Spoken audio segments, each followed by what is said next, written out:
What's going on, faithfuls? What's going on, brothers? Welcome to the Always Faithful 24/7 podcast. And we are live on all major platforms YouTube, Twitter, and Twitch. All right. And if you want to come join the show, I'm going to put them up real quick. That way you guys will see it. Hope I can find them. Hey, a lot of stuff here I go through here. Here you go. Come join the show, call that number or video by the link in the comment section. All right, guys. Mm-hmm. All right. What's going on, my brothers? And of course, I'm a big co-host here. Of course, my name is Ryan, and then my man Chuck, my friend for over 20 years. He's a big Fortnite fan, and of course, my brother from another mother, baby. Of course, Faithful Boys own truly Troy. What's on, brothers? What's going on? No. Good, man. Everything's well. Got you. I'm gonna try to set my stuff up real quick. That way I'm all good to go. Now you're back on my earphones. Okay. Oh man, can you guys hear me? Right? You got me? Yeah. Okay. Yes, sir. It's all good. Okay. So, like I said, we're live on major platforms. All right. I tell you now, guys, there's a lot of stuff going on. Jeez, Mm-hmm. dude, not even a week away from after before the Pro Bowl, we made a big, huge move, and I'm gonna show it to you. I'm gonna show it to you. Just give me a minute here. Try and get everything settled here.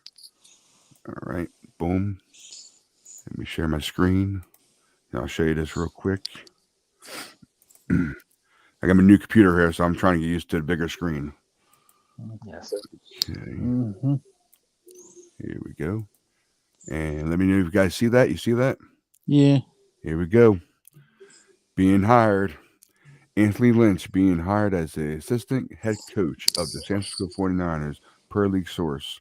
Lynn, Lynn, who had other NFL and college offers, is expected now to be a key log in the 49ers offense and run game. What do you guys think of that? Mm-hmm. That's it. Oh, that's huge for them. Yeah. Bringing Anthony Lynn in. Hmm. Mm-hmm. He was a former player for the 49ers. Was also on Denver's championship teams when Kyle's dad, Mike Shanahan, was the coach.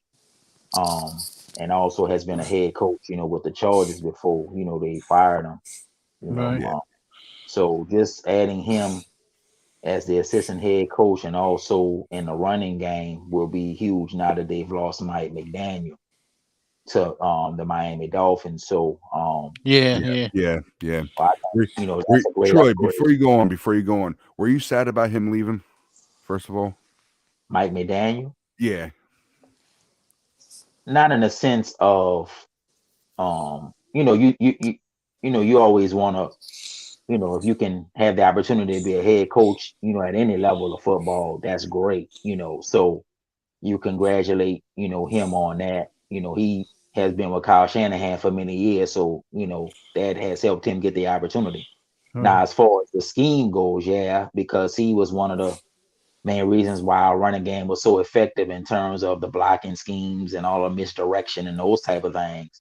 gotcha. But I don't think a lot of that will change. I think that Anthony Lynn will bring his own type of spin to it, and will allow the offense to continue to excel. I think maybe what they may do more with Anthony Lynn than maybe they did with Mike McDaniels, maybe run more power schemes, Mhm. as opposed to a lot of the outside zone or the toss plays.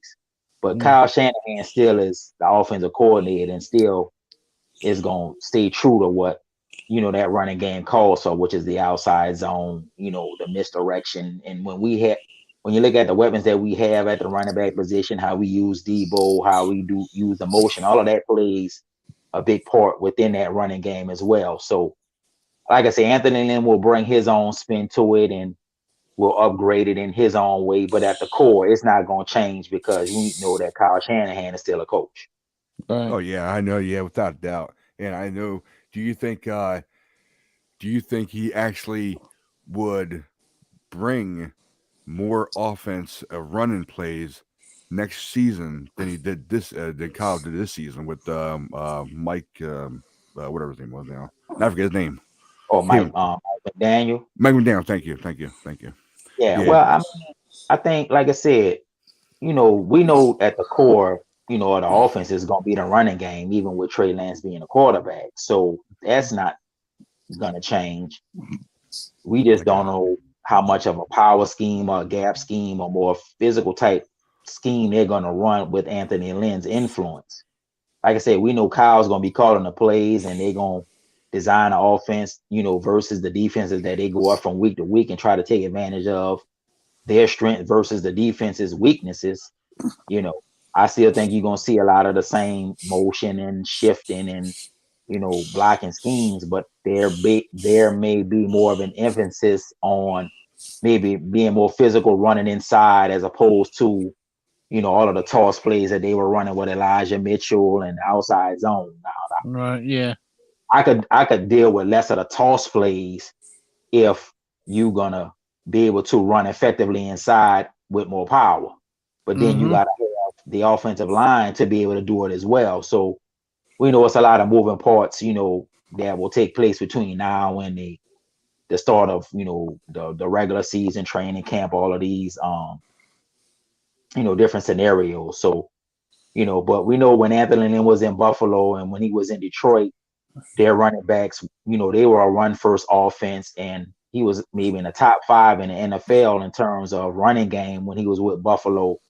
And even in San Diego, they were pretty effective running the ball. And in Detroit, he had a couple good running backs, and they had an emphasis on running the ball, but also catching out of the backfield, which we have running backs who are capable of doing that.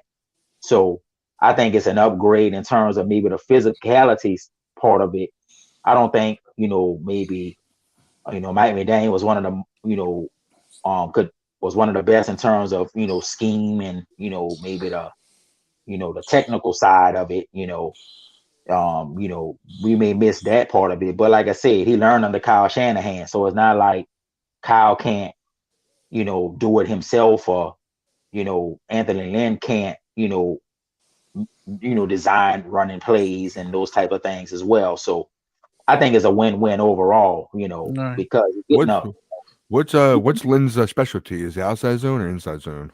Well, that's what I'm saying. I think with him, it's going to be more of the power game and maybe getting the running backs, getting the ball to the running backs out of the backfield. And that plays into what's going to happen with Trey Lance coming in, because Jimmy really didn't throw to the running backs. If you really, looked at it, if you really watched the games, it wasn't like Jimmy would check the ball down. Jimmy was either trying to go to the middle of the field, trying to get the ball to Debo, trying to get the ball to Kittle, like that. He rarely would take the check down. I think Trey Lance will be more of the quarterback that will, if his first couple reads not there, the running back is open in the flat, or one-on-one on a linebacker on a Texas route or whatever the route may be, then I think you'll see more of him getting the ball to the running backs if those main options aren't there. Right. So that's gonna be sweet. And I think, sweet. yeah, and when you look at it, Anthony Lynn played the position, so he knows what it takes to play the running back position, coach it, as far as pass protection, pass blocking, So I think that will enhance it. Then you still got Bobby Turner there as well, who is the main running back coach, who's been a running back coach for years and years, and one of the best running back coaches they ever coach in the NFL. So to me, with the running backs that they have on the roster, they have Elijah Mitchell. They may bring back Raheem Mostert. They have Trey Sermon. They have Jermichael Hasty. So, and we don't know who they might add in the draft, or they may bring back Jeff Wilson. We just don't know who all is going to be there, but we know Elijah Mitchell and Trey Sermon is on the roster at this point. And so you didn't draft Trey Sermon with a 3rd round pick for him not to be developed and have an impact. And he's more of the physical type running back that they don't have. Elijah Mitchell is physical, but he ain't as big as Trey Sermon. So to me, I think this will be beneficial also to Trey Sermon to bring his game to another level, going forward. So like I said, I think it's a win-win overall, just in terms of you got an assistant head coach who has been a head coach and who has, outside of losing close games, been pretty successful. Yeah. And so, Yeah, but my question is when you say run between the tackles and stuff. I Mhm. mean, we back in the day we had a good running back that could run between the tackles, like Tom Rathman, Roger Craig back in the day. Do mhm. you think we have that Tom Rathman person? I mean, Well, other than Moser, that we don't want to run our Elijah Mitchell and people up there between the tackles and get them hurt. So I think we need to get like a big guy. I mean, I don't know if we got that. I don't know if we got well, the big heavy hitter like that. well, to answer your question, Chuck, I think that's why they drafted Trey Sermon. You know, Trey Sermon is maybe 210, 215, maybe 220. He Mm-hmm. was a physical running back when he played at Oklahoma. He was a physical running back when he played at Ohio State. Right. I was mentioning last night on our show that we had last night with Ben Good that he rushed for over 300 yards in the Big Ten championship game the year he came out in the draft. Shout So out to Ben Good, Troy. Sorry about that. Sorry, man. Shout out to sure, Ben Joy. so Yep. Gotcha. he's capable. This year he didn't get the playing time, because he had to learn the position. See, in the Shanahan system, it's a one cut system. So he struggled with making that one cut, seeing the hole, and getting upfield and getting the yards. See, in college, you running behind, at Ohio State and Oklahoma, you running behind top-notch offensive lines going against Exactly. inferior defensive lines. So you got these big holes, and you can juke and shift and spin and all of this. In the NFL, the You key got is that. if you're gonna run a one-cut system, is man, if you see that hole open, you get upfield and you get 3, 4, 5 yards, and you get tackled, you get up and you come right back and do the same thing if they're running the same play. So Right. it was a bigger adjustment for him than Elijah Mitchell, who came from a similar system. And Elijah Mitchell is perfect for the scheme because he is that one cut upfield. He could break some tackles at times, but Right. he know he'll go get his 4, 5 yards, get tackled, get back up, and come right back again.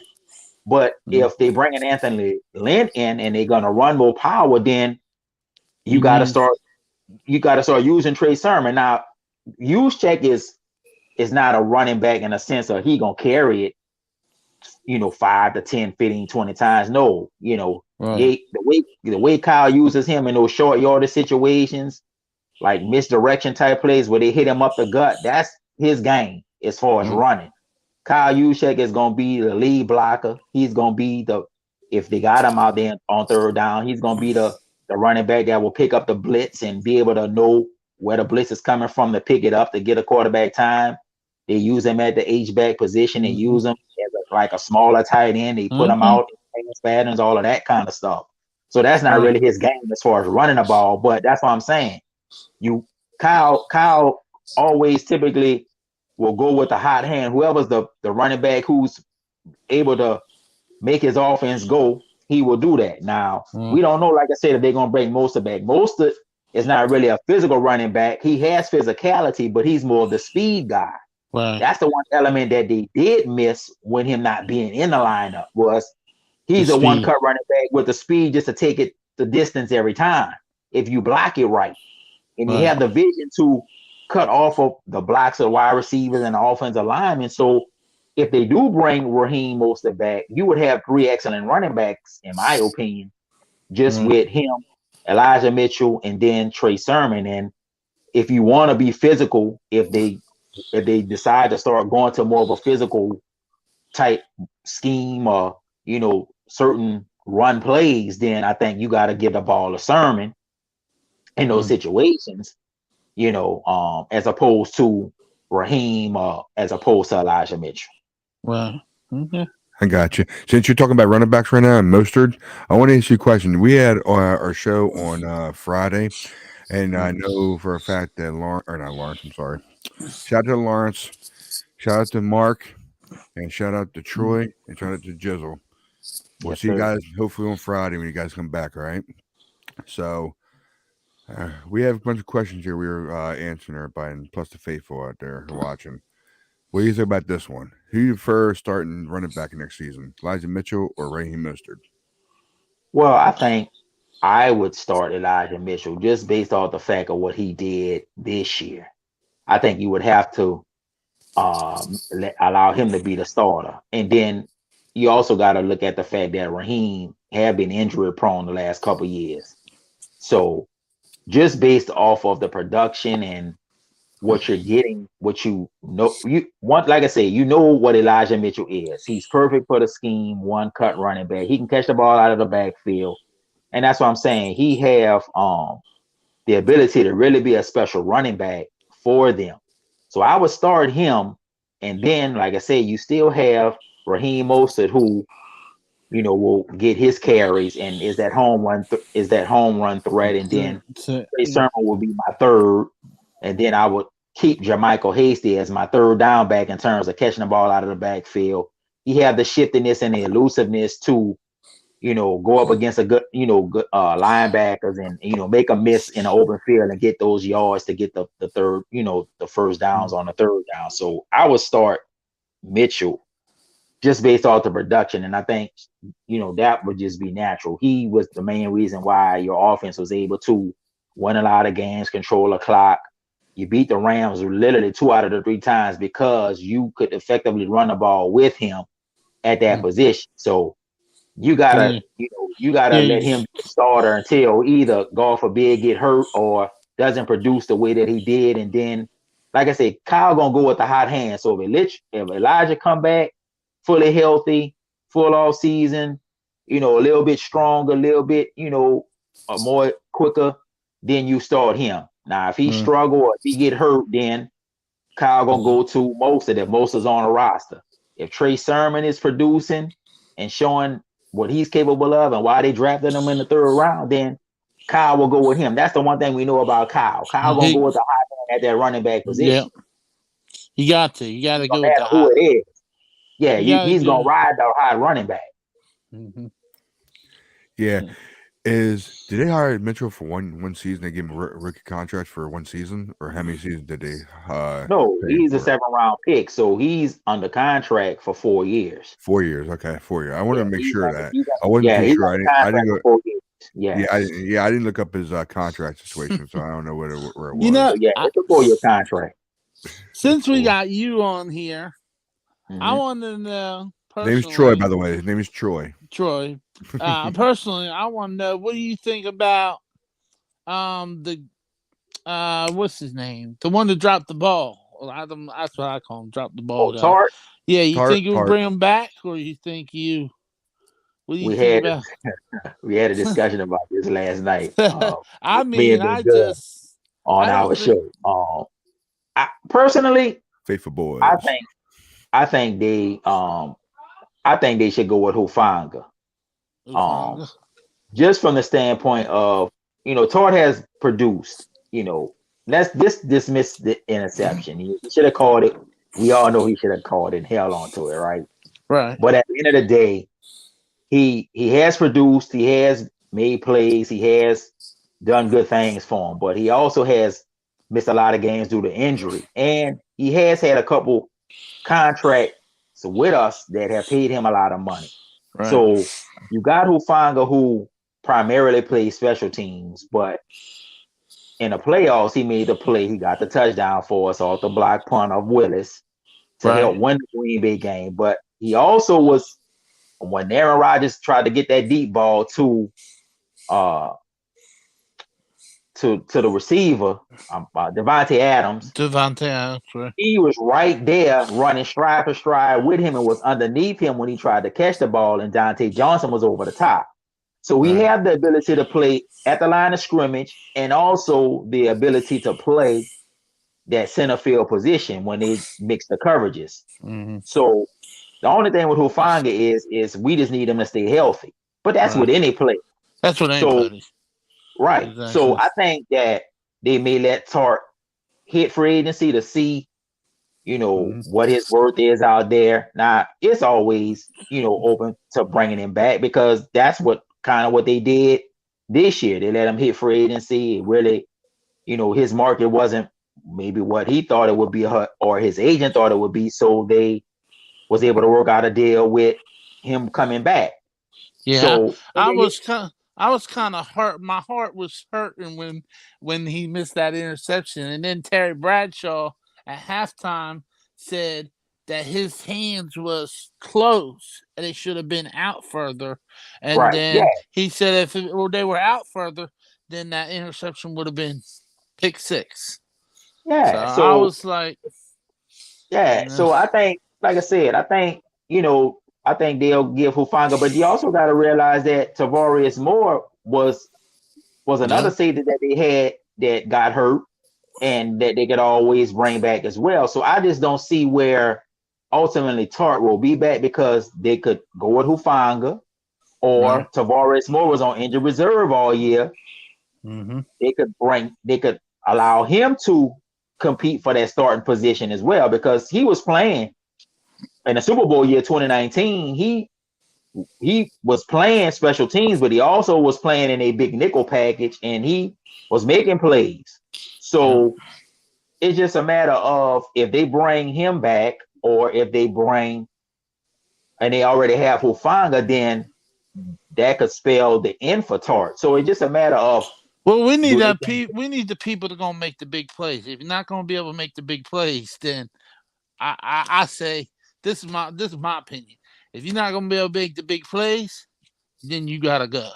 And when you make the big plays in football, and it's just like a regular job with a regular person. If you're not gonna produce, then there's always that next person that my dad always said that'll come in and produce.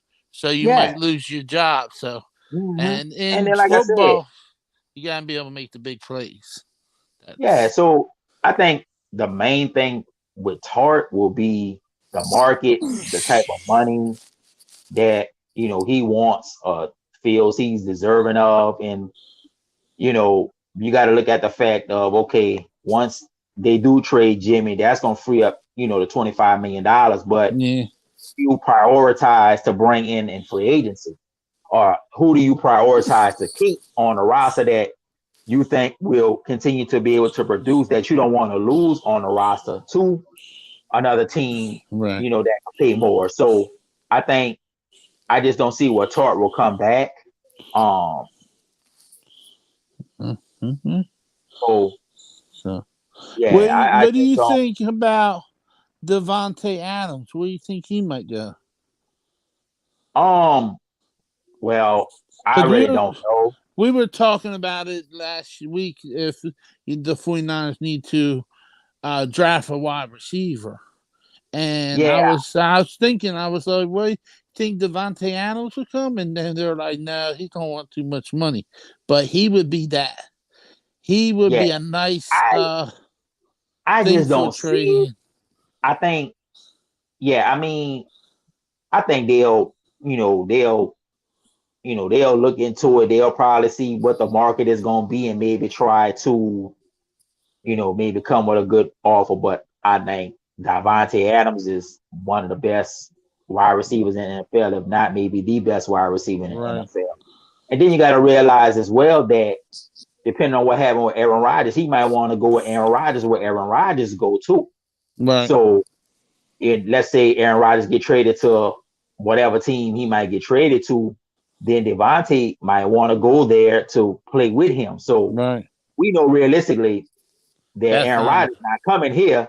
Aaron Rodgers is going, because we got Trey Lance. So you gotta figure that as well. Now I agree with you, Chuck, that I think that they do need to draft a wide receiver. We were talking about this last night. I think they need to draft at least. They need to at least bring 2 wide receivers into what they already have. Right. You have Debo, you have Ayuk, and you have Jauan Jennings. That's your 3 receivers that produce for you this year. You need to bring in at least 1 receiver, whether it's in a draft or free agency or an undrafted free agent, who can also be your kick returner and your punt returner, because that's one thing that they lacked this year. They didn't have a punt returner or a kick returner that was consistently capable of fielding the punts or the kickoffs with any consistency. Now, the fan base was crying for Richard Hightower job, or he's gone. So whoever you bring in as a special team coach, you got to give him the resources just in terms of the players to develop for those positions. So as of right now, they have 9 draft choices. That's not counting what they're going to get for Jimmy this year and maybe next year. So you're going to at least have a minimum of 10 draft picks. You got to at least spend 2 of those draft choices on a receiver, trying to develop them, not just for the receiver position, but being a capable punt returner and being a capable kickoff returner. That way you don't have to put Debo back there. You don't have to put Brandon Ayuk back there. You don't have to put a starter back there to fill your punts and your kickoffs with the risk of them getting hurt. Right. So I agree with you with that, Chuck, that they need to draft a receiver. But as far as Devontae Adams, I just don't see it, because I think, like I said, if Aaron Rodgers get traded to, let's say, Denver Broncos, then Devontae Adams might want to go there to play with him because they have that relationship. Right, that's true. And Denver would make it work in terms of salary cap, so on and so forth. Right. Okay. So did you have a nice, pleasant conversation? Thanks, Troy. Thanks for coming on here. Thanks a lot, man. Thank you so much, man. Yeah, I know. I was. Oh man, I don't know if I was pissed or I was upset at the same time when Tarp dropped that interception at the end. Oh man. We talked about that. It was a crucial play in the game, but it didn't. It just turned out that if he, and like I said, we know that if he makes the pick, then they don't get 3 points, and maybe that's the difference in the game. But hindsight is 20/20 now, so it is what it is. So you just move on and you wish him the best if he don't be back, and you roll with the players that they have. So that's where it is right now. Gotcha. Right. Here's another question I got for you here. I'm trying to pick them out best I can. The Niners draft should they sign a wide receiver that is fast and physical? Do you think? Oh yeah, that's what we were just talking about. That's what we were just talking about. Yeah. Oh, you were okay. Yeah. My bad. I'm sorry. They need a wide receiver that, now Debo and Brandon Ayuk are excellent run after the catch receivers. Yeah, they have the speed to get the separation, and Kyle schemes it up to where they are pretty much always open. And once they get the ball in space, just like Kittle, hard to tackle them, and they pretty much run away. But man, if they could ever get a big, physical, fast receiver who could stretch the defense, that would just open up, in my opinion, everything underneath that they already want to do. And now with Trey Lance, you have the ability, if you could get that type of receiver, to stretch the field, because he have the arm. He gonna have the arm to get it to Ayuk deep. He'll have the ability to get it to Debo. He'll have the ability to get it to Kittle. But man, if we could ever get that really, if they could find a Devontae Adams, just in terms of the size and the speed, who could run deep, who could run all the different patterns and so on and so forth, man, that would just make the offense even better. So that's what I'm saying. In a draft, they gotta try to find one of these type of receivers that will fit the scheme. But like I was discussing with Ben Good on our show, Faithful Boys, last night, if you're gonna play receiver for Kyle Shanahan, you gotta be able to block in the running game. So it ain't just the fact that you can go deep or you could have the speed. If you can't block, you're not gonna play. And that's one of the things we know. Debo gonna block. We know Brandon Ayuk gonna block. We know Juwan Jennings gonna block. And any wide receiver and Kittle gonna block. So you can't play the receiver position in our offense, and for Kyle Shanahan, if you ain't willing to block. So whoever they draft, you better make sure that you come in with your hard hat on to block in the running game. Because if you can't block in the running game, you never gonna see the field. I don't care how good you are. So, just to answer the question, yes, they do need to draft a big, fast, physical receiver, but he's got to be able to block and also be able to know all of the different positions and run the route tree at the X, Y, and Z position as well. They ain't just learning one position. You got to be able to be interchangeable within that offense that Kyle is running as well. So if they could find that receiver, man, it would really make our offense great, because now with Trey Lance, we're going to be able to expand the offense in terms of throwing outside of the numbers, throwing to all levels of the field because of his arm and because of the way Kyle could scheme it up. And we already have the receivers who can make those plays already. So we can just add another one or two to that, then it will make our offense even more lethal because our running game going to be good in most cases, especially once we get our offensive line in order.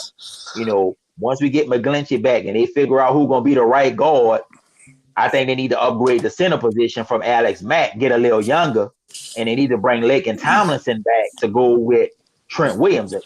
The key with Trey Lance is we got to have the offensive line in front of him. If we got a good offensive line in front of him, it only helps our running game. And then when we do decide to throw the ball with his talent, our offense should be one of the top offenses in the league.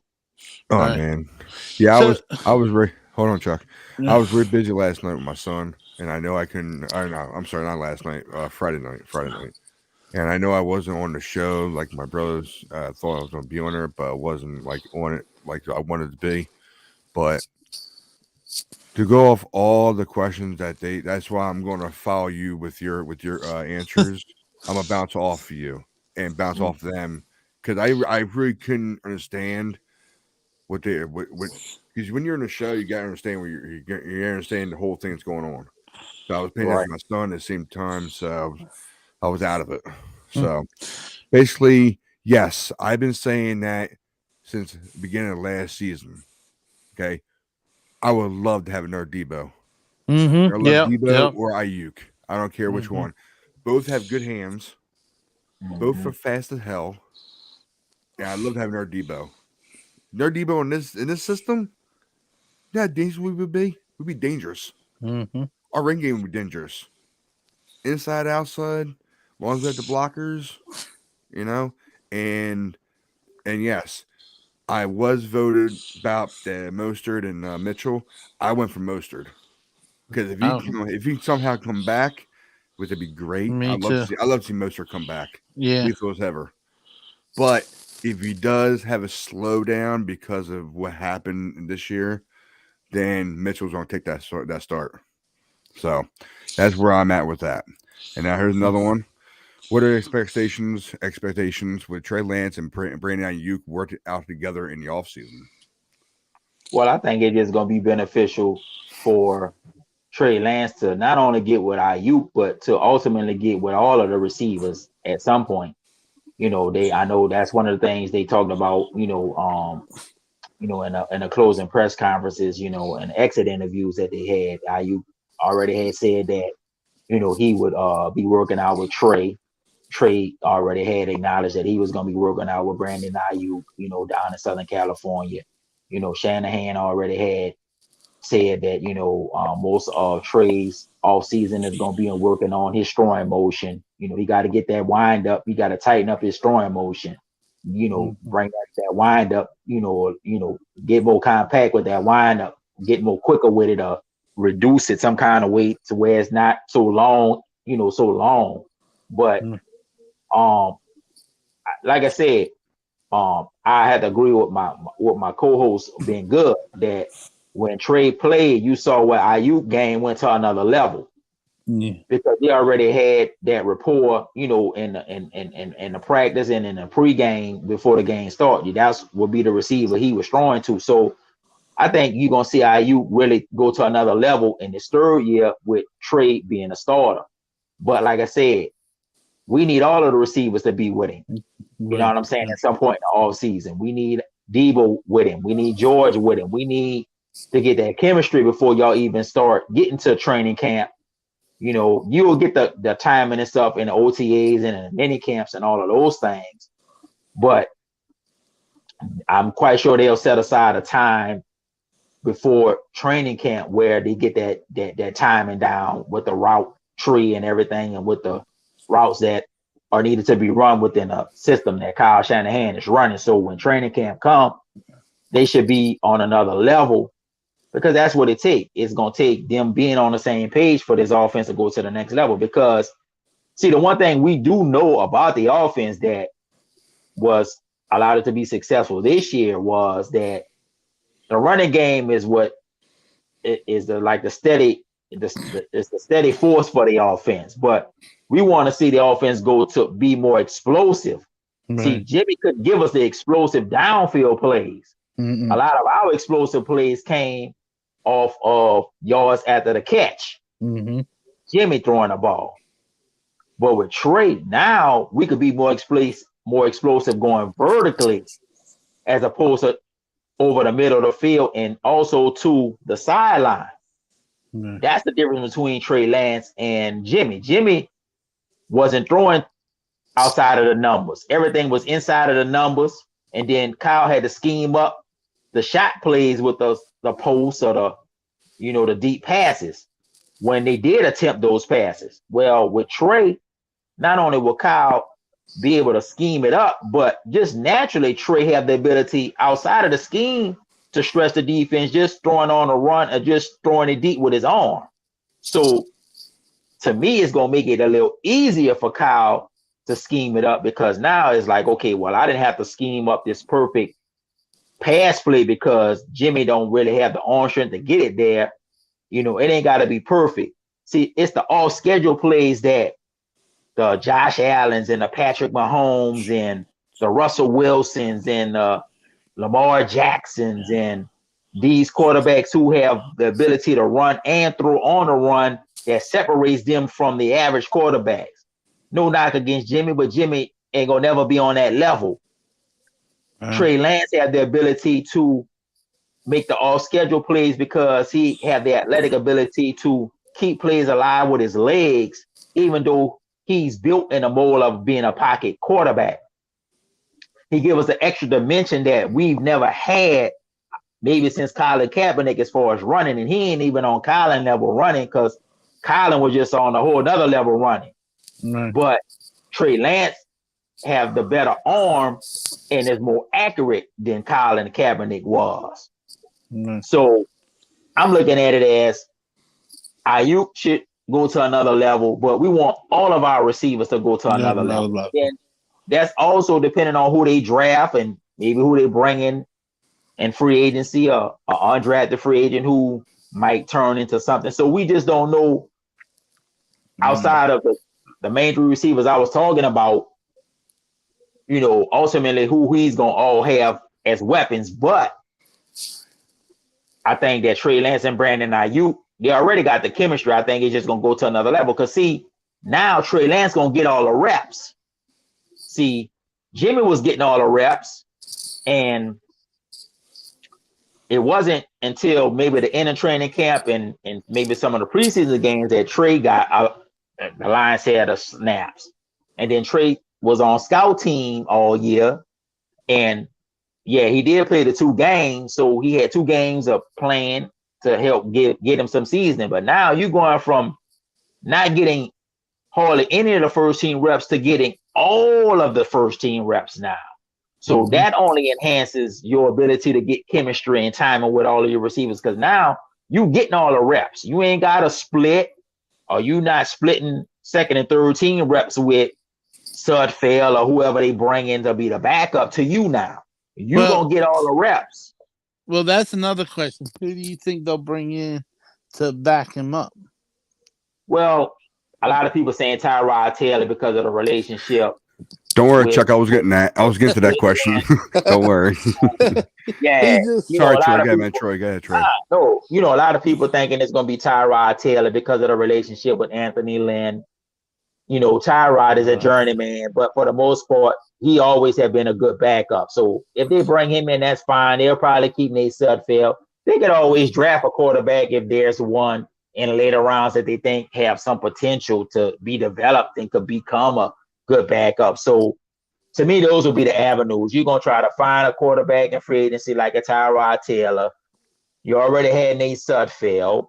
And then you're probably either going to draft somebody, or bring in an undrafted free agent who you think got some promise and, let them learn the system, let them develop, and ultimately maybe he'll become something. So those would be the avenues that I think they would look at or take to try to back Trey Lance up. Okay. Well, which call was thinking, I'm just going to put this out there. Mark, when we were talking about this yesterday, he was thinking Cam Newton, and I was I like, don't see that. No, I don't. I was like, if you're gonna bring somebody like that, you should bring in somebody like Teddy Bridgewater or something. I was thinking him. Dude, I was- you want to go to that question? We'll go to that question right now. Here we go. Yeah, Here's go that ahead. question right here. Here it is. The best quarterback for to teach backup Trey Lance. There you go. Now you can talk about it. I would say Tyrod Taylor or Bridgewater. I would bring Cam Newton in because Cam Newton ain't a fit for the offense.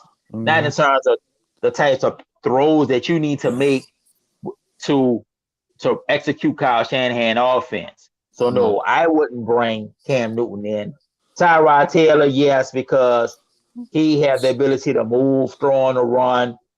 You know, he's a good he can play the pocket quarterback game, but he also have the speed and the quickness to, you know, throw outside of the pocket, throw on the run, you know, use his legs.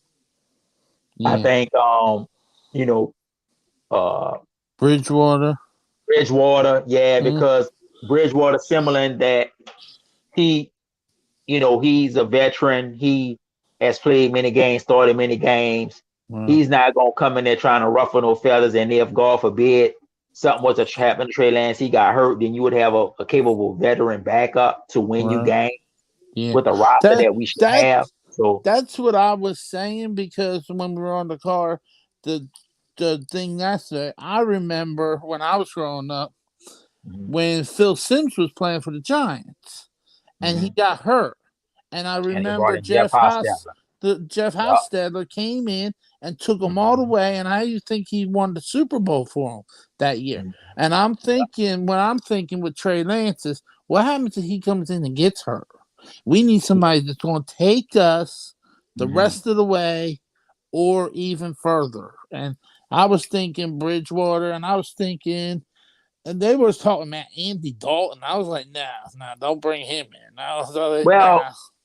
He's just a pocket passer, but well, I could see that just because last year, before they made the trade up from 12 to 3 and gave up all of the draft choices to the Dolphins to get that number 3 pick to bring in Trey Lance, a lot of buzz was that Andy Dalton, that was one of the quarterbacks they were looking at before he signed that 1-year deal with the Bears. So, I mean, I believe we would have to trust Kyle's thought process to be like, okay, look, if they bring in Andy Dalton, he figured that Dalton have started a lot of games, won a lot of games as well. And with the backup, we're not asking you to lose the game. I mean, we're not asking you to win it. We just asking you not to lose it. Use the playmakers that you have around you to make the plays necessary if you are in there to win the game. Andy Dalton capable of winning a couple games. We know that he ain't gonna be winning games every week because he ain't on that level. Right. So we would need the team to rally behind him in order for that to take place. But we know that he's won games. He's led Cincinnati to playoffs and won division titles. So it ain't like he ain't capable.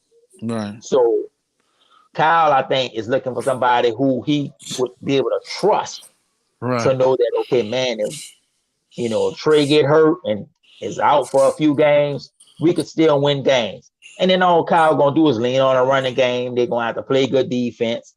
And if it's him or Bridgewater or Tyrod Taylor, you just make the passes and the plays at the right time to win us the game. That's all we would need. We're not looking for you to throw for 500 yards or 400 yards and 4 touchdowns to carry a team. You a backup for a reason. Right. We expect Trey Lance to be that. And then even on some level, we got to temper our expectation and be like, okay, he going to struggle at times. He might be inconsistent at times. He going to have growing pains as well. Right. But we know that his ceiling is limitless, and our roster should be such that if he do struggle or throw some picks or get sacked and fumble the ball or God forbid get hurt, we could still win games because that's still the name of the game is winning games. So if it's Andy Dalton as needed or whoever the case may be, then by all means, y'all, if Kyle think that's the best move to make, they'll make the best move. And one of the things I was talking about with Ben Good last night on our show was You got to give props to the pro personnel department, Rand Carthon. You got to, give GM Adam Peters and all of the staff that do the draft and stuff, they credit. We really finding the players through the draft, and the pro personnel side with just pro players that like the Arden Keys of the world and the Maurice Hurst.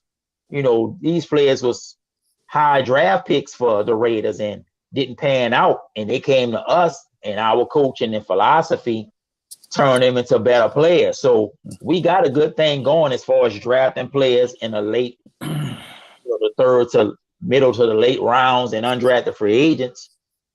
And so, and also identifying professional players on other teams that maybe, had fell out of favor, just wasn't producing, that you see some kind of potential or untapped limited potential into, and you put your resources, your player development, your coaching development into that player, and you see them turn from quote unquote a bust until a potentially good player with the ability to get a big contract because of how you develop them. So, that's what I'm saying.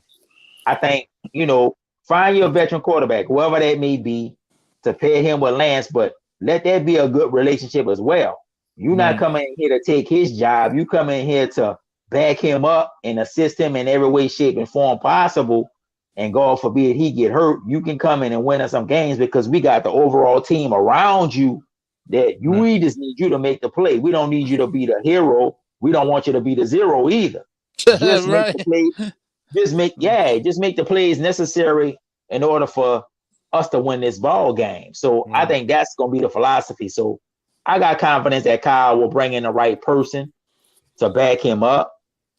And we shouldn't lose a beat with the backup.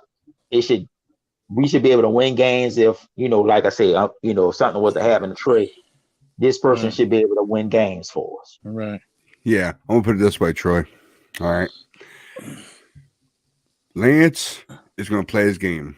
All right. Lance is going to be in there. This offense is going to be way different than it was last year.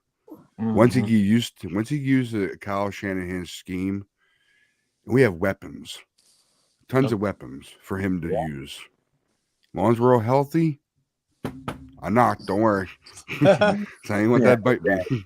Right. But I'll tell you right now, back to the quarterback situation now. And Chuck, because I said it on Friday. And Mark, shout out to you and Jizzle. I am not a Cam Newton fan. No. I never was. My wife wasn't either. She'll tell you.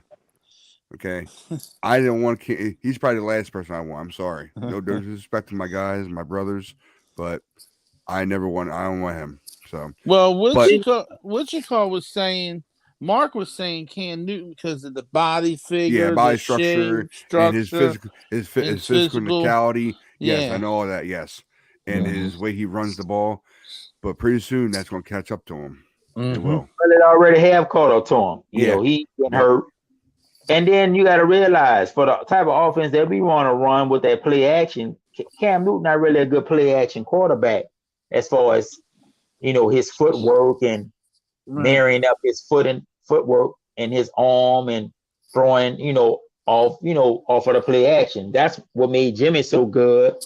Was that when he had a clean pocket, if he was accurate with the ball and threw in rhythm and just threw it with that confidence, man, you would see it. And you see it with Trey Lance. You saw it in the Houston game when they went with their I didn't see him in the Houston game, so we didn't get it down. One play in that Houston game where when he got the shot play to Debo for the touchdown, they had been running the ball successfully in the second half. So Kyle set it up perfectly to where, they ran the outside zone to the left, but it was off of play action. Trey Lance came all the way to the right side and threw from the right side back to the left. Perfect pass. Debo catch it, shook the defender, scored a touchdown. Yeah. And that's the thing. If you're going to have a quarterback in Kyle's system, he got to be able to be able to use that play action and be mobile off of the play action to either run, which if you watch the play, Trey Lance had the whole right side open. If he wanted to pull the ball down and run, he probably could have ran it in for a touchdown from where he was. But the play came open because of the success of running the ball, and he just was dead on accurate. Threw it to Debo, away from the defender, towards Debo, to maybe Debo right shoulder, away from the inside defender. Then Debo just turned it up and went in. So we know he's capable of throwing those type of plays, and that's the part of our offense that we've been missing, that play action. Right. To where you could just play action off of read, off a zone, and man, you could just, you know what I'm saying? So, like I say, that's what we want out of the backup. The backup got to be able to run those type of plays, not to the level of Trey Lance, but capable enough to where if you want to take that shot downfield, he could take that shot. So I would, like I say, Tyrod Taylor would be a good fit. Bridgewater, maybe not so much. I don't think he got the arm strength, but as far as the footwork and marrying up the body and the arm, yes. I wouldn't do that with Cam Newton. I know me and Jizzle agree. I'm sorry. I thought you were done. Sorry, Troy. So, you good? No, I'm good. Okay. I just wanted to throw this out. Me and Jizzle actually agreed on Ryan Fitzpatrick. I like him. I like Ryan Fitzpatrick. But then I gave everybody a curveball. I said, what about Nick Foles? But then I realized that Mark said he is under contract. I'm like, oh, I love that. And I Nick just Foles. don't think Kyle would. Fitzpatrick is old, too old, number one.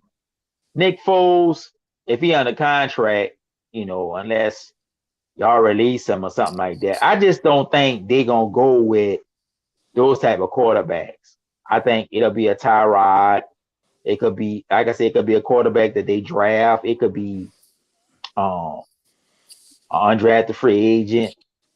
The quarterback, got a lot of quarterbacks out here need a home. So how about before you go, Chuck, real quick. Yeah. Troy, did you want a pocket or a run quarterback? Mobile quarterback, I mean, sorry. I think you got to have a combination of the two.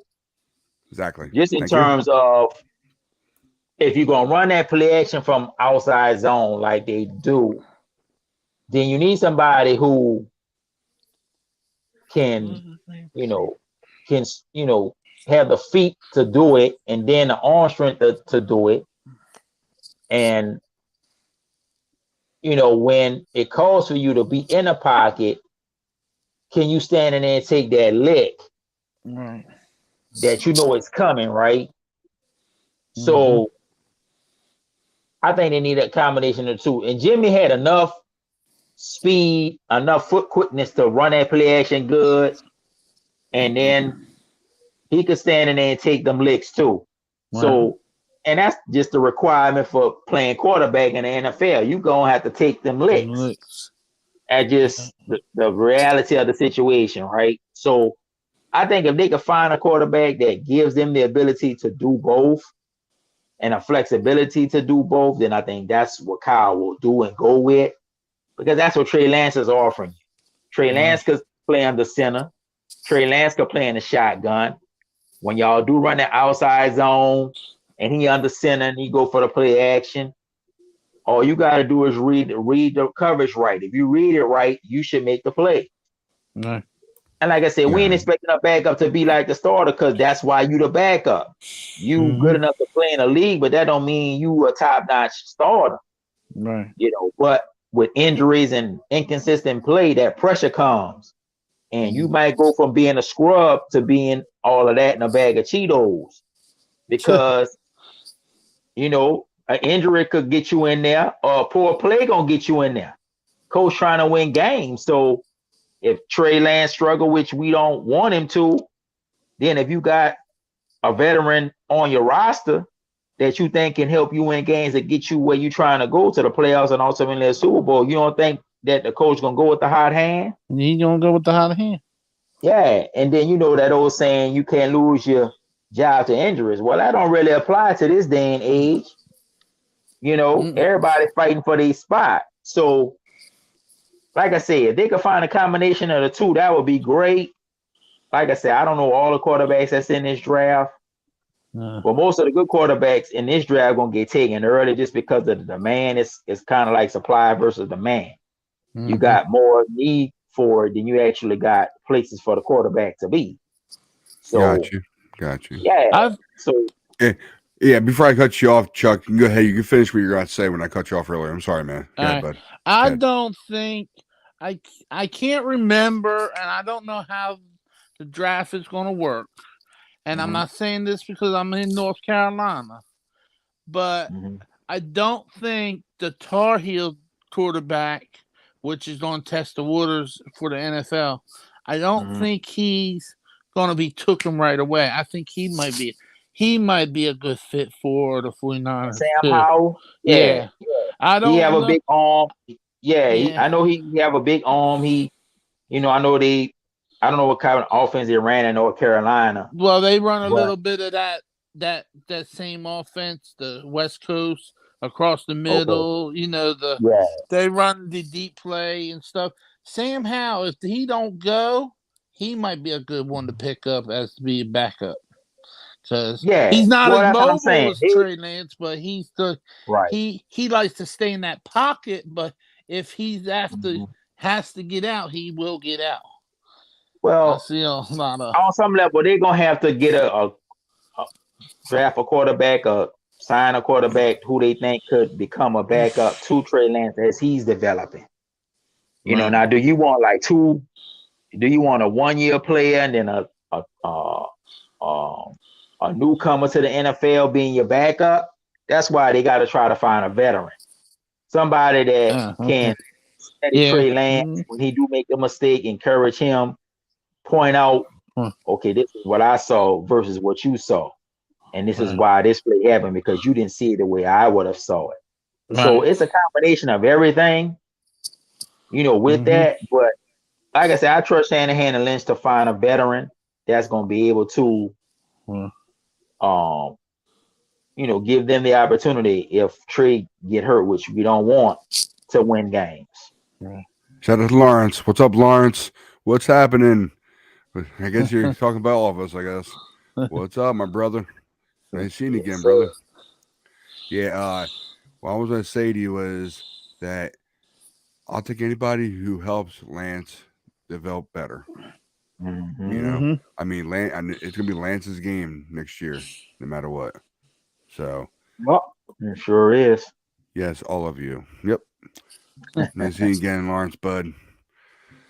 So, next question was, this is a good one too. I thought it was. What winning team is Jimmy G's destination next season, do you think? Steelers. Mine was the Tampa Bay, Steelers, and Broncos. My three. I think it could be Tampa Bay. Because Tampa Bay is looking, Tom Brady is retired. So I can see, actually there was a trade scenario, like kind of chart on ESPN that I was looking at was last week. What, teams would be in a running for Jimmy and what each team would give up. So the Steelers was one team. Tampa Bay was another team. I think there are some other teams out there that could be in a running for Jimmy. Now, I think Lynch and Shanahan will try to do him right in terms of getting him on a team that has an opportunity to compete for a division title, get in the playoffs, and have an ultimate goal to get to the Super Bowl. Now, I wouldn't trade him within the NFC. I would trade him to the AFC, depending on what team would need him in the AFC. Well, the one in the AFC that would need him, and I'm not always, I'm a 49er fan. My aunt's a Pittsburgh Steelers fan, so the house is divided here. And plus, the Faders, your second favorite team, remember? Raiders, my favorite, second favorite team. So, because I just used to like how they win in the decade, and I used to like how they put the stick 'em on and used to play back in the old days. So, But anyway, I think he'll go to the Steelers, but I think the Steelers need to beef their lineup because Terry Bradshaw said Rosenberg has years in him. He just didn't have a line that would protect him. So, you know, Yeah, and I think not to cut you off, Chuck, but I think you're right.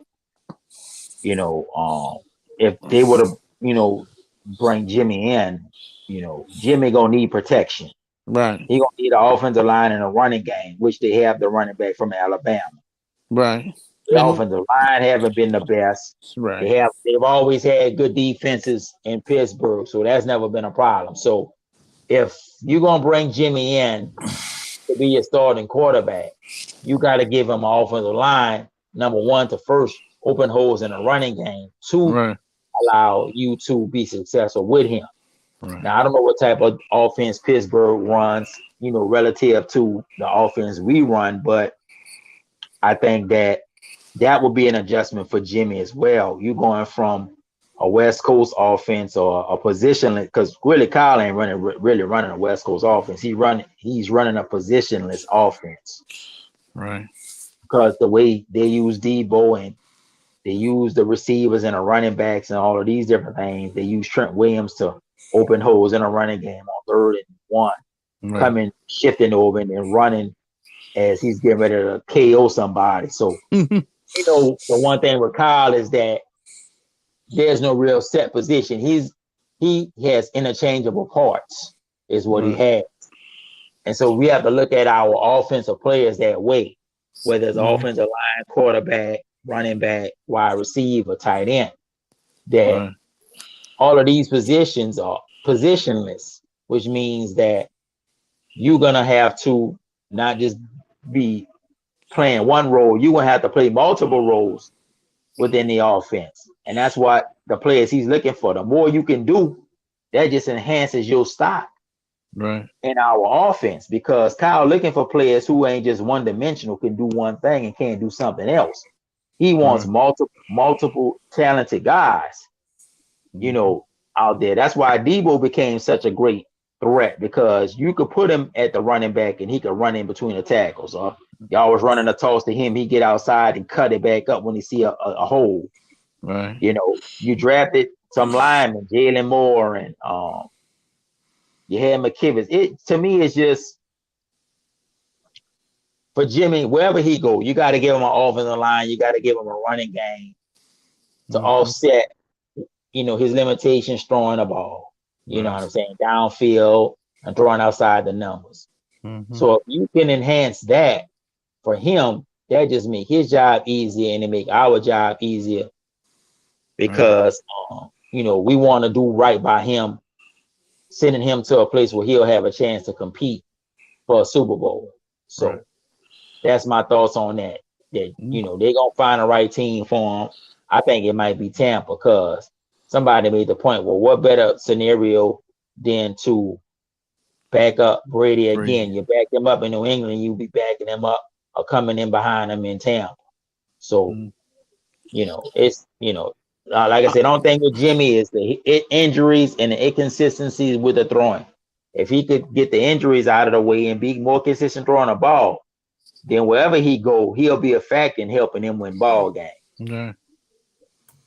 Yeah, I mean, it's gonna be no matter what, because I know for a fact whoever they get rid of him to, they're gonna be looking at the picks, what they have.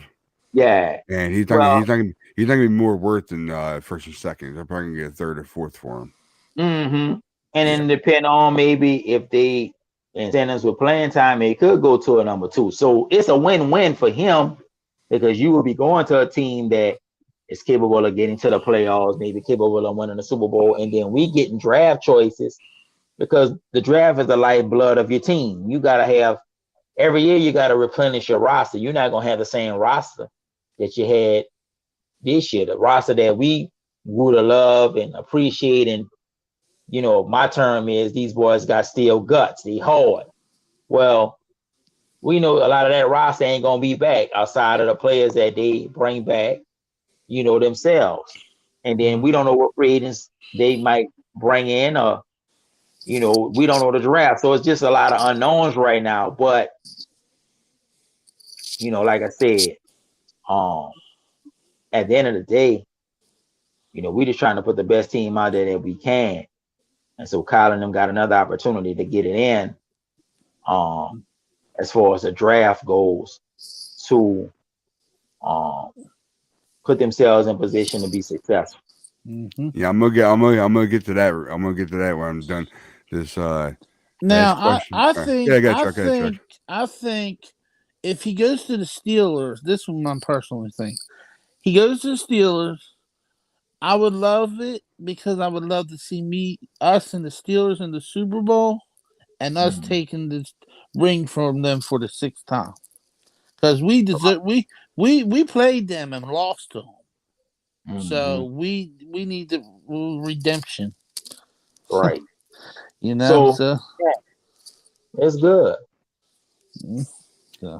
So yeah, I mean, for me, I mean, it could be a good thing if Tampa Bay went for him, but I don't know because I don't see Tampa Bay picking up Jimmy G for some reason. But that was one.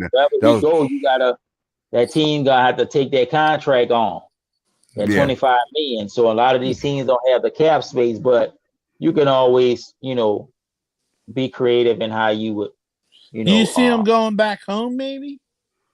Exactly what I said. Chicago. No, not Chicago. New England. Oh well, that's his first home, yeah, of course. Because I just don't see why would you want to be the backup to Mac Jones?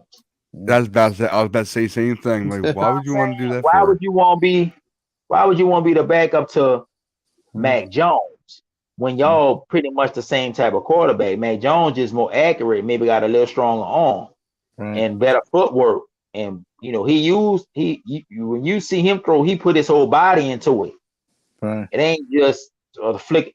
A lot of the reason why the fans were frustrated with Jimmy was because you wasn't stepping into the throws, or you was throwing, or you was, throwing with your wrist on your arm and your shoulder. It just little nuanced things that maybe he was taking for granted. You know what I mean? So I think with Trey coming in, we're not gonna have that problem. He hungry. He know what it takes. He's motivated. So I think it's a win-win in that aspect of it. For them. So there's no comparison between Mac Jones and freaking Jimmy G. Mac Jones is younger. He's more mobile. He's more mobile, and he could definitely do the what do you call them again? I keep on getting this brain farts all the time. The what's called? Oh God, I hate my brain farts. I hate them. Dropbacks go around. What you mean, attempts? No, the fake handoff and go around. And what the reverse? Play actions. Play action. Oh, okay, yes. Yeah. Mac Jones can do play actions way better than Jimmy G. Jimmy G can get somebody, but he always overthrows people. Yeah, and that's what I'm saying. It's just a matter of, why would you want to go back to New England and back up Mac Jones? Jimmy want to be a starter. Exactly what I was going to say. So you're not going to go to New England just because of that. You want to go somewhere where you're going to be the starting quarterback and you got a chance to get to the playoffs and ultimately win a Super Bowl. No, so that's Pittsburgh. And that's what I'm saying. There's only a handful of teams that would even fit that bill or that criteria right now. Pittsburgh would definitely be one of those. So it's just a matter of what conversation y'all willing to give up to bring him in.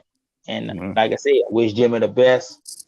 You know what I'm saying? And that would be the backup question. I'm gonna bounce off that one. With the winning the team that he'll go to. Do you think he'll be a backup or a starter? That's one definitely I should bounce off. Jimmy not getting traded to be no backup. No. Yeah.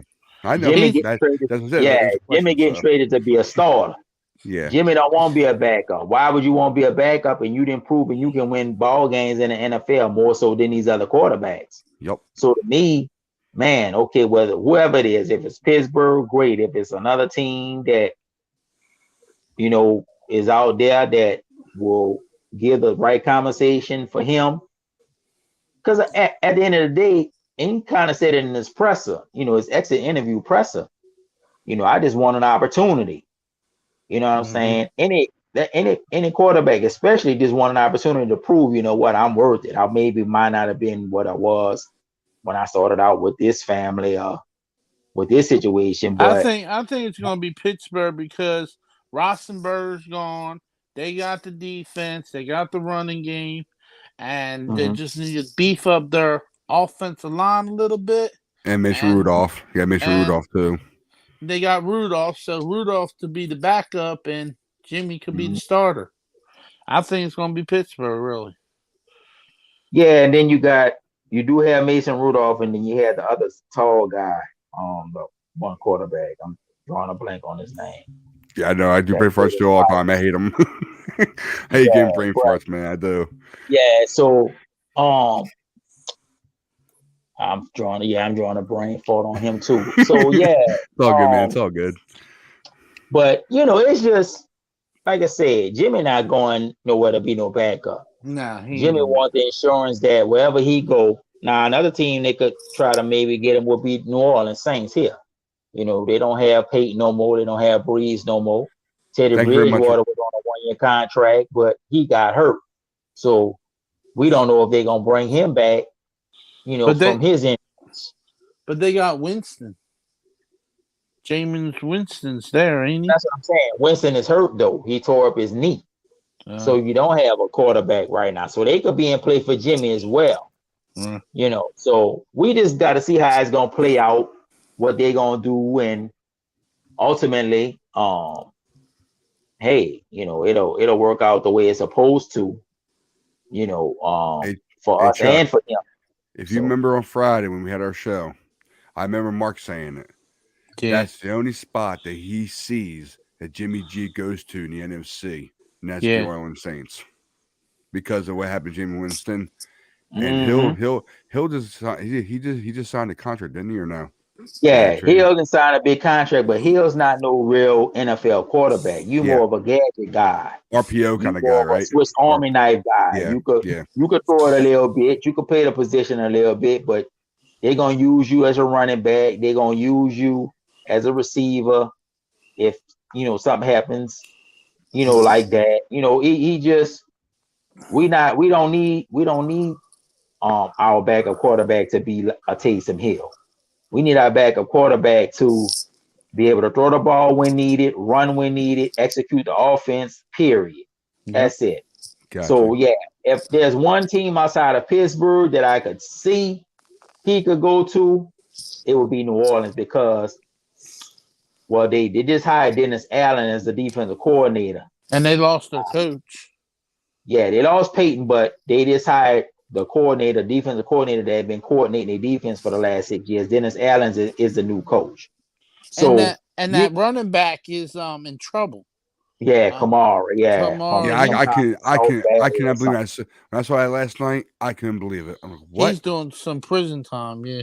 Well, Jeez. because they're in Las Vegas and they in that limelight and in the atmosphere, you got all these people around you, your entourage, the other players' entourage. You got people trying to get at you. You got the women trying to get at you. So Yeah. not trying to say that he was right for doing what he did, but you know what I'm saying? It's just at a point now where you got to be protecting yourself at all times because you don't know who you're going to come in contact with or what situation of some person. Then they might try to present you with something that ain't right. And, you in the heat of the moment and they question you and you might have your girl with you and then, that becomes a problem. So, nah, man, I don't know. It's just. And plus, he was probably drunk also, so you never know well in that club. So, I mean, So yeah, it's just not a good look.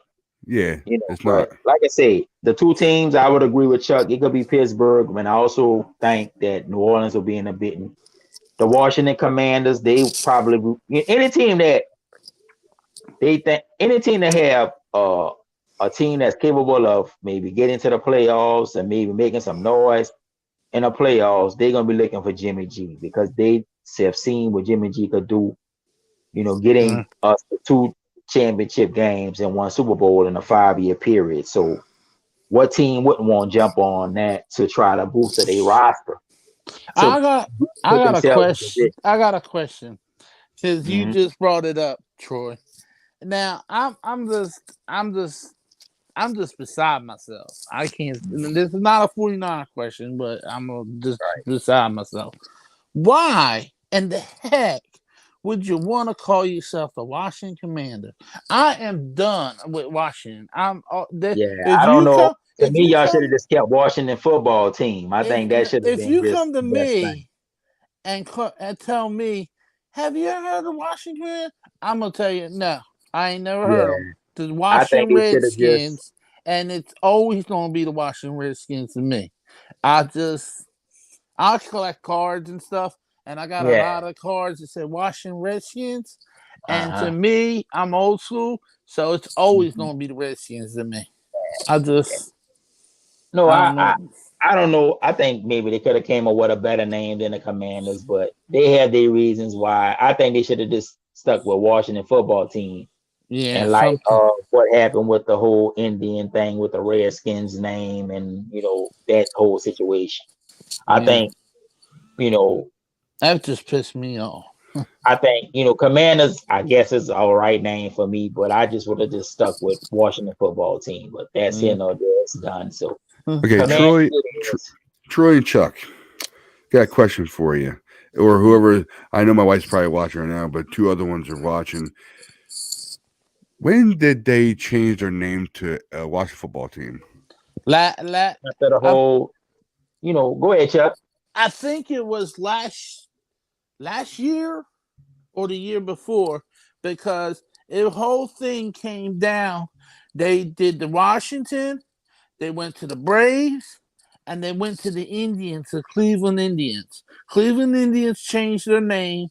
Washington changed their name, and the Atlanta Braves said, "You don't got enough money to offer us to change our names." So the Atlanta Braves stayed with the Braves, and the Cleveland Indians are changed their name, and Washington changed their name. I think it was last year or the year before they did that. I wasn't trying to make this into a Washington football team or Commander or Redskins or So Braves or whatever kind of show. now they've had the name Redskins for a long Long but time. they got getting pressure, from the different groups, Yeah. and how it was demeaning and stuff like that. And in light of all the the racial injustice things Yeah. that's been happening and stuff like that, that public pressure came, and so they dropped the Redskins and was Washington football team for maybe 2 years, and now they the Commanders. So basically, last 5 years they've been three different names. yeah, basically. so Hey, hey they man, were each his own. Redskins for a Yeah. long time. Even when Sonny Yeah. Jurgensen and Art Monk and Yeah. all them played for Exactly. them. So, like I said, man, if y'all want to if that's the name y'all think will best represent your football team, then by all means, I don't have a problem. Yeah. Two more things to talk about before I know. Thank you very much for at least coming in here, Troy. Thank you so much, man. Yep. So here you go. What mobile does Trey Lance represent the most? Like remind you of? Well, I'm gonna say this. I didn't see I didn't see Trey Lance's game against the Texans because I'm here in North Carolina and we didn't get it. I don't get a lot of 49er stuff here. So I really haven't seen him play. Yeah. To play on a football field. I heard a lot about him, and I hear a lot about him on this podcast. But I mean, so I haven't seen him play to really give you a person that he reminds me of. The only person I know to play for the 49ers and run all over the place, and that was Steve Young. So I mean, I'm sure he don't remind you of no Steve Young.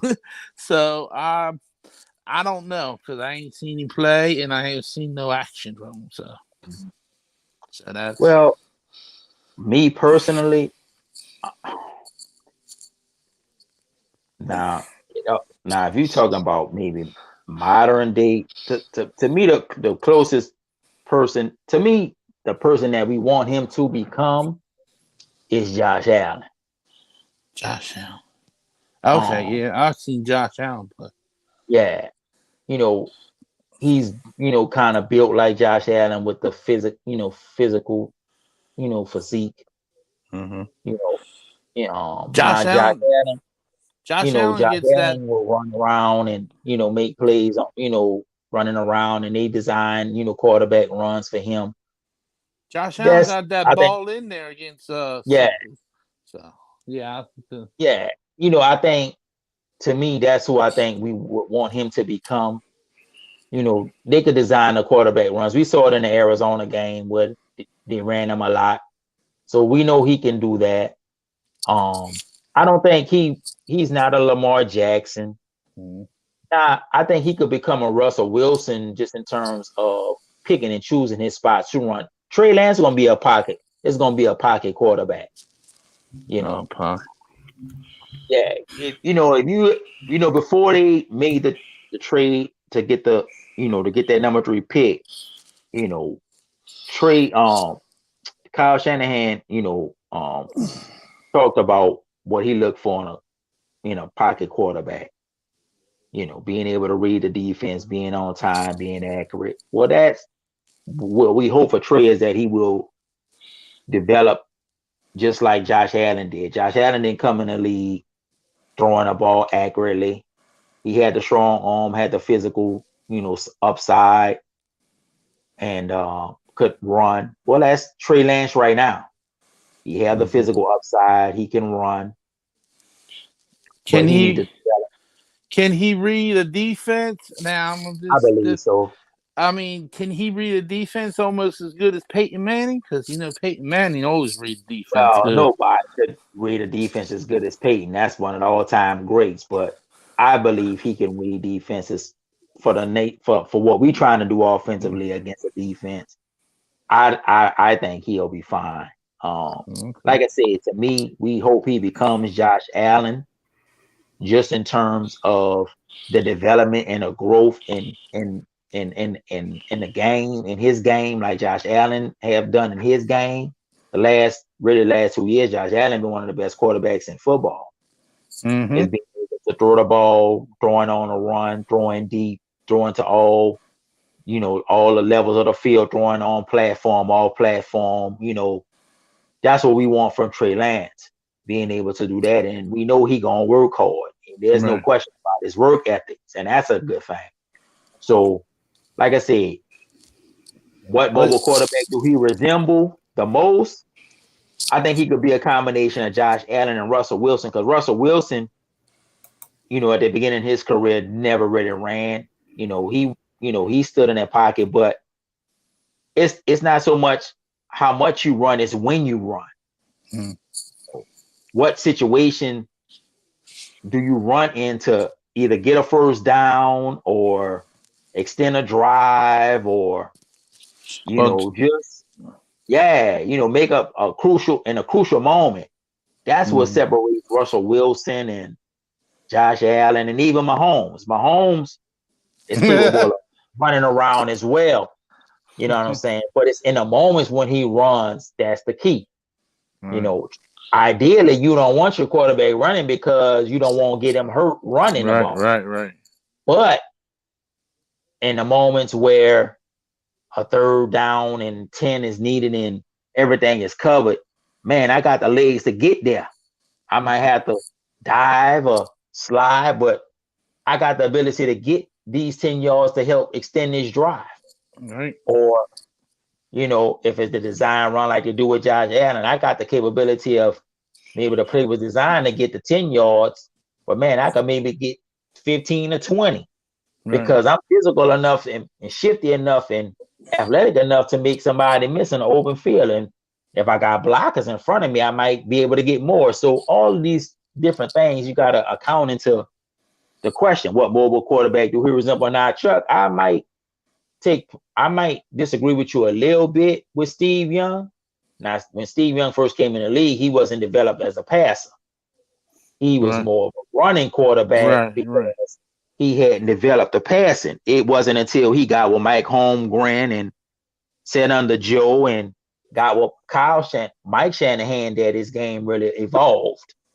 And he went from the less running quarterback to sitting in the pocket, but he also ran when he needed to run to either extend a drive or throw on a run or make a play that needed to be made to win a game. And that's what I'm saying. Trey ain't gonna ever be no Lamar Jackson. Let's just dismiss that part.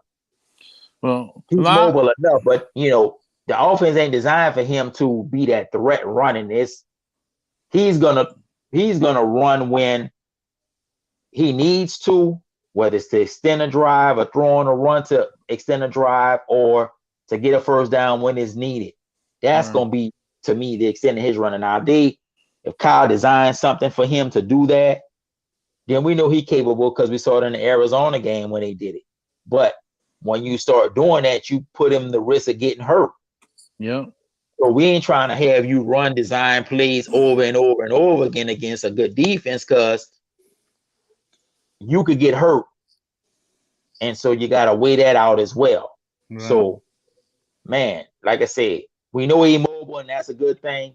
They got a lot of good quarterbacks out here in the league that's mobile enough, to make plays. So I wouldn't say it's just one person that he resembles or is like. I think he's just a typical modern day quarterback that everybody's looking for now to be able to extend plays, to be able to do things that go outside of the structure of an offense. And so all we need for him to do is develop. And once he developed that, our offense will be awesome. Once he starts developing himself and gets used to everything, oh man, sweet. I had two names to bring up, and two ex-Niners. Okay. I don't think you're one of them. Probably thought about him. Even two of them, Kaepernick and Smith. Yeah. Now. Yeah. I'm gonna say this, and you bring up a good point, Ryan. To me, he's like Alex Smith, in that Alex Smith, you could design runs for him, and he had the athletic ability to do that.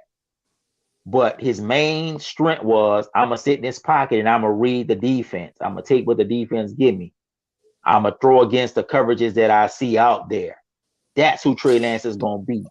He'll be an Alex Smith, which Alex Smith early in his career in San Francisco struggled because they went through coaches and offensive coordinators so much. He never could really get with one coach that could really tap into all his potential. He didn't really start really coming on the map and really becoming a factor for us until Jim Harbaugh got there.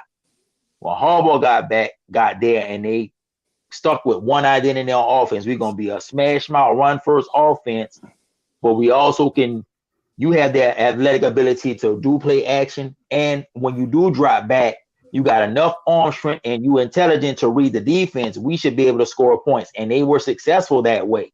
That's when Harbaugh opened him up. Harbaugh brought him to what he became. And then when he went to Kansas City and got with Andy Reid, he went to another level, because now Andy Reid offensively and mind-wise is one of the best offensive minds in the game. So, like I say, I think if he has some of the characteristics of an Alex Smith in terms of having a mobility. Well, he got more mobility than Alex Smith, so we know that. But what we want him to be like Alex Smith is being able to read defenses, taking what the defense give you. Like I say, Alex Smith, because really all of these quarterbacks, even the mobile athletic quarterbacks, games is still won from the pocket throwing. Even though you got all this athletic ability. Look at Patrick Mahomes. For all the athletic ability he had,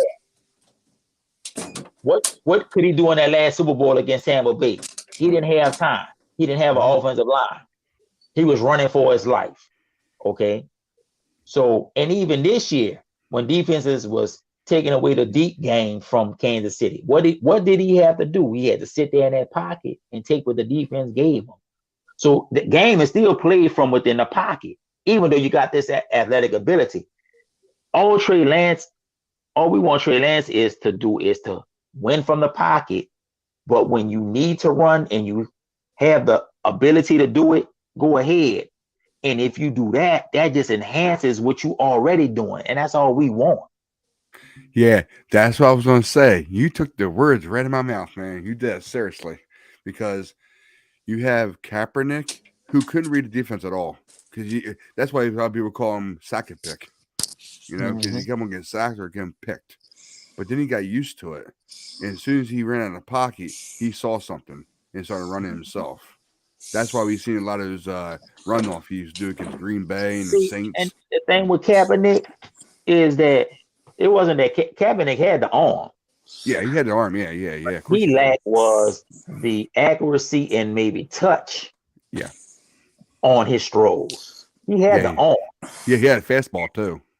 And the difference with Kaepernick and Trey Lance is that if Kaepernick first couple reads, first 1 or 2 read wasn't there, he was pulling it down. He was pulling the ball down. He was running.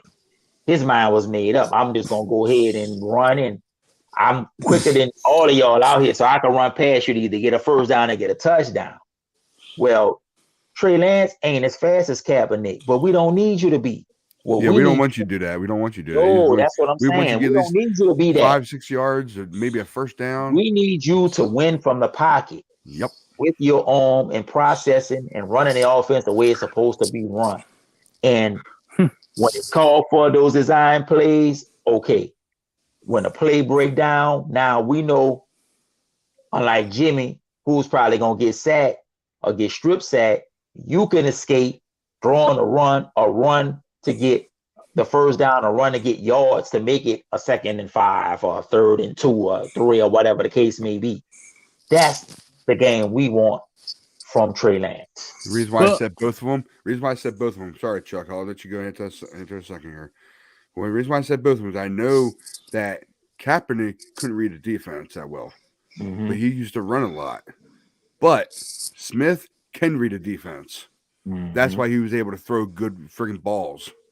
And then when he had a chance to, he'll run for it. But he won't get a touchdown like Kaepernick did because he's not that fast. Right.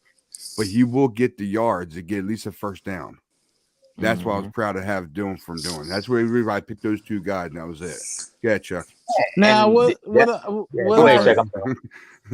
I hear a lot of you saying, and I'm going, you want him to beat you from the pocket. Okay, well, I'm gonna name a person in a minute. That sounds a lot like this person. You want him to get to 5 or 10 yards when needed. That sounds a lot like this person.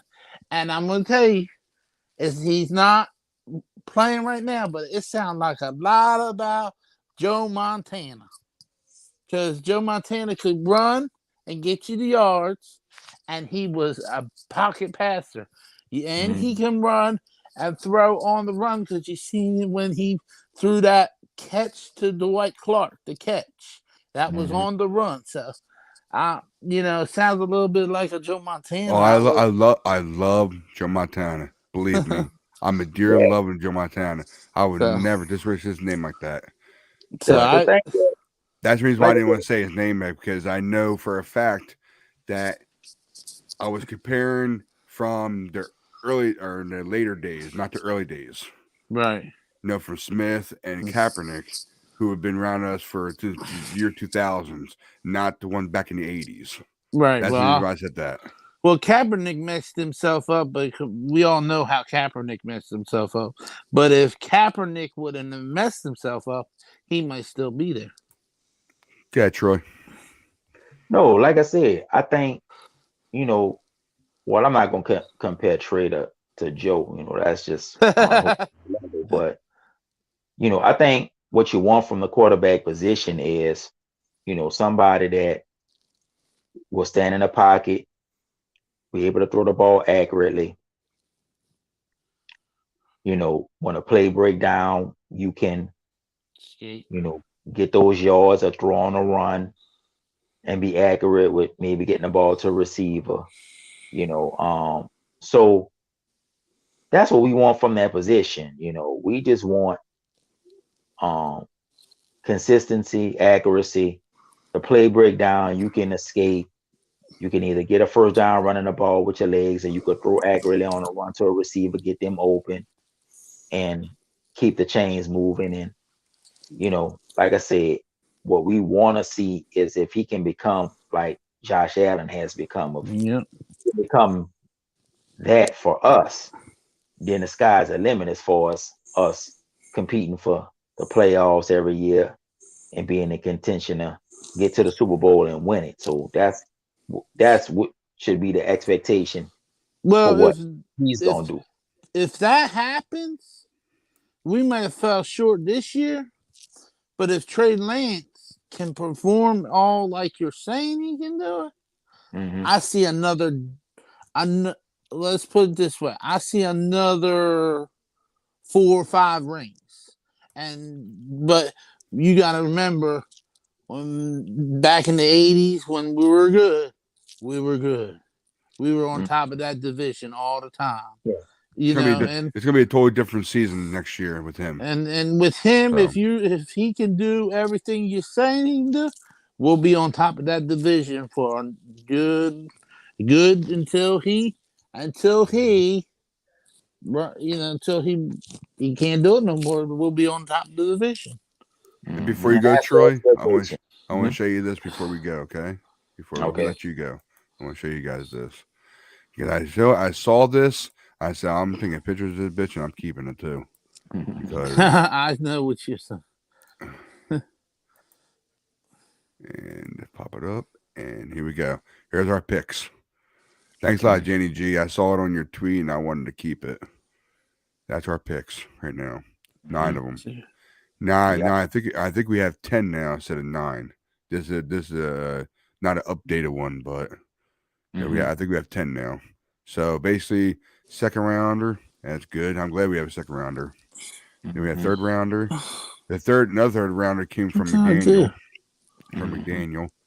Fourth rounder, fifth rounder, sixth rounder, and we have 3 7th rounders from Thomas, Hyder, and Beathard. I tell you right now, I'm not scared of having late picks. I'm not. No. I'm actually gonna enjoy it because we did good. We do good in later rounds. We do.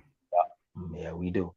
We do. Yeah. So basically, I saw that. So I'm sharing this on the show. I want everybody to see it, and it's gonna. I thought maybe we're gonna have 3 or 4, and then all these trades and let goes and get new coaches. You know, McDaniel leaves. I knew for a fact that we were gonna get a pick for Beathard and Hyder because Hyder went to the Seahawks. And Beathard, where the hell Beathard go? Do you know where Beathard went or no? He went to Jacksonville. That's what it was. Jacksonville. I'm sorry, my bad. He's backing up Trevor. Trevor Lawrence. Yeah, Trevor Lawrence. Yeah. And Thomas, what's Thomas they talking about? Do you know what Thomas they're talking about? They're talking about they're talking about Thomas played for the Raiders. I'm drawing a blank. Solomon Thomas. That's who. Thank you. Thomas. Yeah, Solomon Thomas. I'm sorry. Yeah. My bad, faithful. My bad. Yeah, because Solomon Thomas. I wonder now if a lot of guys and a lot of fans, a lot of faithful miss Buckner and Thomas together with us. Well, they don't miss Thomas, but they definitely miss Buckner because Kendall haven't been healthy enough to really produce and meet the expectations that fans placed on him based off of the trade because it's basically you traded Buckner to get the pick to take Kinlaw to replace him, and Buckner's still all world and Kinlaw haven't seen the field because of the injuries, but you can't give up hope on Kinlaw. Now I agree with you Ryan, that from the third round back, we do find those players that ultimately become the starters, that ultimately become the stars of our team. So their philosophy, with all of these picks, if they got 10 picks, you could see John Lynch and then moving up and down the board trying to get specific players, to come here, because we got to see how free agency is going to go if they can retain as many free agents as possible, then that just enhances their ability in a draft to move up and down that board to select the players that they want to bring in to compete for starting jobs or to add depth or to take us over the top in certain areas. So it's just a matter of we got to first see how the dominoes fall in free agency. And once we see the dominoes fall in free agency, then that will affect how they move in the draft. But with 10 picks, and that's not counting the pick they may get from Jimmy this year. They might have 11.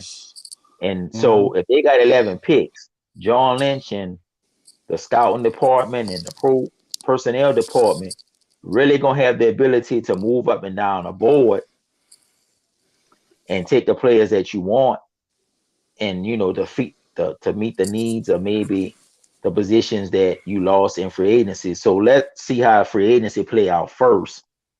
And then, like I said, it is only going to enhance what we do on the draft with those draft choices. Yeah, I got you, man. I got you. I know I had to bring this up since you were talking about the free agents. 22 players got to be free agents. That's unreal. Who you think stays and who you think goes? Do you think out of those 22, I don't know. Okay. Maybe they keep half of them. Got you. You know what I'm saying? And let the other half walk. And that's what I'm saying. If you're talking from 22 free agents, you're not going to be able to keep 22 free agents. But if you can keep the majority of them, then that's why you have the draft choices. You have undrafted free agents. You could still have money under the cap based off what happens with Jimmy to be able to maybe sign 1 or 2 free agents from other teams that you have targeted to bring into your team. So that's what I'm saying. We just don't know how it's going to play out yet because of, we haven't gotten to the point yet of all of this starting, but it's getting ready to start. And as we do that process, then you'll start to see them fill in the blanks. Now, they did an excellent job of retaining a lot of all of those free agents that they had. They may have to bring a lot of them back on 1-year contracts. That just may be the reality. Some going to get multi-year contracts because they really produced and you got to reward them for that. And then some going to come back on 1-year contracts because the market out there for them maybe wasn't the best. And they figure, man, okay, well, my free agency market value isn't great, but I got an opportunity if I go back to the Niners to cash in maybe for the next in the next all season. So you got to factor all of that in as well. So like I said, I think they'll be fine. I trust Lynch and Shanahan to, use their board to do what they need to do to bring the players in that's as much as they can. So I think they'll be fine. I did too. Yeah, man. That's gonna be unbelievable, man. Getting 22 players. That front office is going to be nuts this offseason. Nuts. And they already started with Lynn already. They already started with him. It's going to be nuts. It is. Yeah. So yeah, I think I'm gonna let you go. That way you can enjoy the rest of your night. All right. Yeah. Tell everybody where they can follow you and everything. I thank you so much for coming on. Oh well, man. We fam, Ryan. Man. Me, you, Mark, Jizzle. Lawrence, Chuck, Troy. Always faithful 24/7, man. We family. So you're always gonna have a platform and a place on our show at Faithful Boys. But man, you could hit me up at pwarrior_9 at Prayer Warrior on Twitter. You also hit up my co-host and sidekick, Being Good at OG Goody 808, Being Good on Twitter. And then you can find us at Faithful Boys at Rounds TV on YouTube. That's where we be hosting our show. We're gonna be doing some shows this week. Was linking up with some people today so we can, get this, post NFC championship all season, going, wanna, get some, different perspectives from people that's in the know that's been covering these boys all year. So just be looking out for some shows from us, this weekend going forward into the off season with all of the things that go on there. So like I said, man, been good being on with y'all, always a pleasure. I was chilling there and then I got that message. I was like, I got to come on and just represent for my family. So, I'm always represent for y'all, so whenever y'all call, unless I just can't do it, I'm going to get on there. So I was glad to come on. Nice meeting you, Chuck, and so hopefully, when everybody come on, man. You just jump on our show, and you know we'll have you on our show when Ryan and Morgan, everybody else jump on. So, like I said, man, I'm about to go lay down. It's been a long day. Got to get up early to Hey start man, another day. I appreciate you so much for answering my call. Yeah. Thank you very much, and enjoy So, the rest of your night, man. All right. all right, man. So y'all take care, man. Y'all be blessed and peace and love, and we'll be talking to y'all soon. All right. There, All right. guys. All There, right. bud. All right. Peace. Later.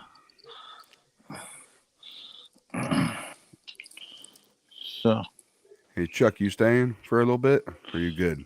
I'm good because I gotta Okay. go put the dog out. So Got you.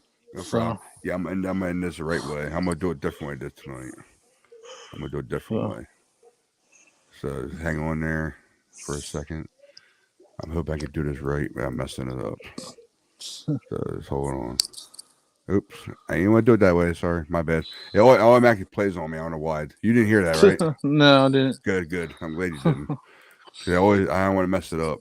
So yeah, but man, thanks for answering answer my call. Okay. Thanks for at least coming in here, Okay. doing your thing, man. Mm-hmm. All right. So Yeah. you go on, man. I'll just talk to you on Friday then, man. 'Cause I got to All work the right. next couple of days. All right, man. All right. Bye. Peace, man. Peace. Bye. Later.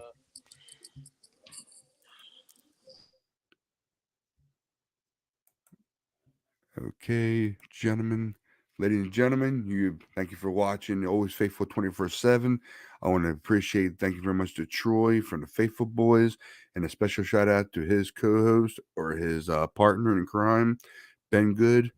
Thank you so much, man, for coming on here and doing your thing. Thank you so much for answering my text, my call to come on here and do your thing with us. So I really appreciate it, and I'm about to go out in a second here.